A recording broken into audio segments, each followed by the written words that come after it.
this is really a general hack, a solution to all the secrets of the Baal Shem Tov in healing and elevating the midot, or the thoughts, or the emotions, and the energy. Now, just one simple hack, one simple technique that I like to teach it in Level includes all the methods you can ever learn for rectifying the energy of your thinking and your feeling, based on the teachings of the Baal Shem Tov, is that the Baal Shem Tov teaches that when you're able to recognize that every thought that a person that is not a direct experience of the perfection of Hashem is a thought that comes from, and the way that I'm explaining that this is based on many of the teachings, the way that the Talmidim of the Baal Shem Tov bring these teachings from the Baal Shem Tov. It all comes down to, the way we teach it in Lev Emunah, recognizing that all of my thoughts, whether it's a fallen love, a fallen chesed, a fallen like a lust, a desire, a desperation, or a fear, a worry, a doubt, a despair, it's all coming from a need that is unfulfilled. Everything in the world. Every thought that you're not absolutely in a place of dveikut with Hashem, at the core of it, it's because there's a need. A person is worried about, how am I going to pay the bills? There's a need for money, or the desire for money. Whatever lust a person has, whatever desire a person has, whatever fear or worry a person has, there's a lack there. That's at the core of that machshava zara. Now, when a person realizes and recognizes that that desire or that need, even if you had, let's say, you worry about paying the bills, or you worry about your finances, or you worry about health, even if you had that need fulfilled, that's only one tiny spark of godly blessing that is coming, being drawn in, and filling that void. So even if you were to have that prayer answered, the prayer for better health, that symptom healed, finances, relationships, whatever it is that is at the core of that misaligned thinking or feeling, it's just one spark of divine blessing that's coming and filling that void. Now, that one tiny spark, if you were to now zoom in or expand your thinking, you would recognize that that's only a tiny spark from the perfection and the light of Hashem's blessing, of Hashem's presence. And what if I were to travel in consciousness to the source of that spark? What if I were to imagine the amplification of that spark at source? Because that spark is only a tiny spark of this infinite light. Now, what if I were to travel in consciousness to the actual source of that spark, the infinite light itself? Would I even in any way want to hold on that spark if I can actually move into the source of it? And the answer is no. So this is called the kal vachomer.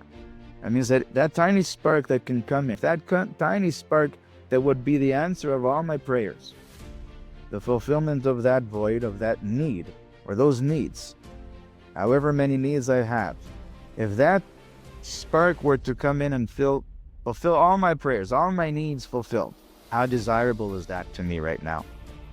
But what if I realize and I recognize that all of those needs fulfilled and all those prayers fulfilled is but a tiny spark of divine blessing?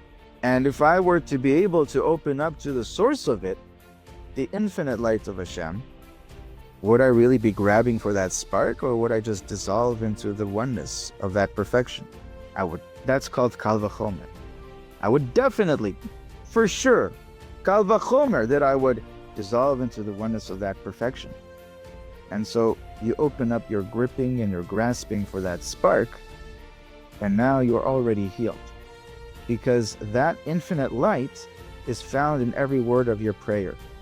That infinite light is always available to you. As the Baal Shem Tov said, that infinite light is within every word and every letter of your prayer. And so this, as you move into consciousness, into the source of that spark, then you're elevating, you're lifting up, and you're returning those sparks of holiness to their source. Because that spark that was trapped, that was separated from source, is the reason for that misaligned thinking and feeling, for that machshavot zarot, or for those fallen midot.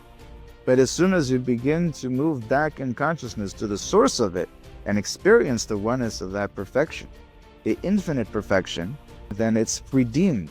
There's a geula, and that's the elevation of all the machshavot zavot. No matter what it is in your life, this is the way that we teach in Lev Emunah, is to first perceive that at the source of it, well, why am I thinking about this? Am I thinking about that? What's the need here? And that need is only one spark of Hashem's blessing that I'm seeking. Now, what if I would perceive the infinite source of that? That's infinitely greater than that. That's a tiny spark, but infinitely greater than that. And so you soften up and you let go, and now that spark is redeemed because it's no longer separate. Now you're perceiving it as part of that oneness of Hashem. And so all of this is included in the teaching of the Baal Shem Tov, very important teaching from the Baal Shem Tov that we explained in the past. But I'm going to say it again because now with this understanding, you'll appreciate it that much more. There's a teaching of the Baal Shem Tov where he says on the verse, a prayer to the poor one, to the pauper, a prayer to the poor person, that includes everything.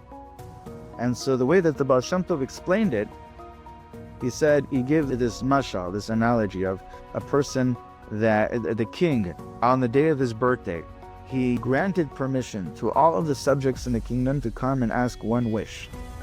And everybody came and asked from the king. This one asked for wealth, and this one asked for shidduch and soulmate, and this one asked for health, and this one asked for children, and this one asked for a better job, and this one asked for a bigger house, and this one asked for a nicer car, and this one asked for such a shopping list, laundry list.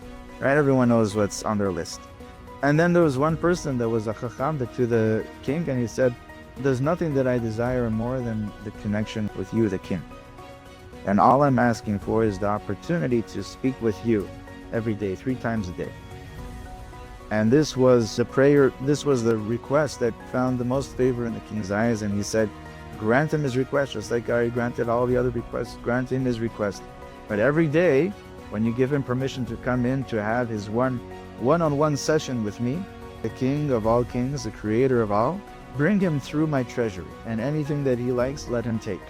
Meaning that all the other prayers, all the other needs are included. The fulfillment of all needs in the world are included in this one prayer.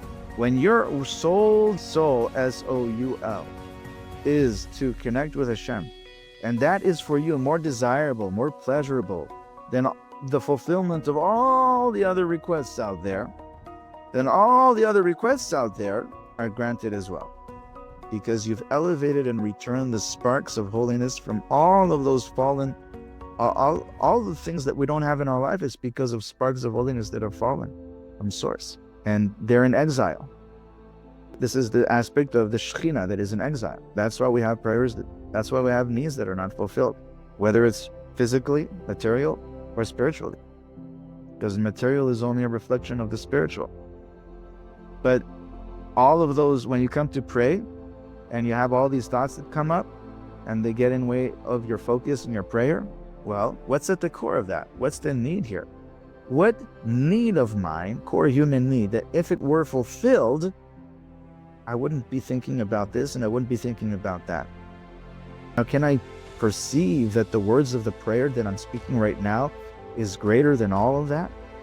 That the infinite light of Hashem, that is the infinite source of all blessing, all the needs that I'm seeking, I'm thinking about and feel that are unfulfilled, well, the fulfillment of all that, there's a greater pleasure in the infinite light that is in these words that I'm uttering right now than all of that.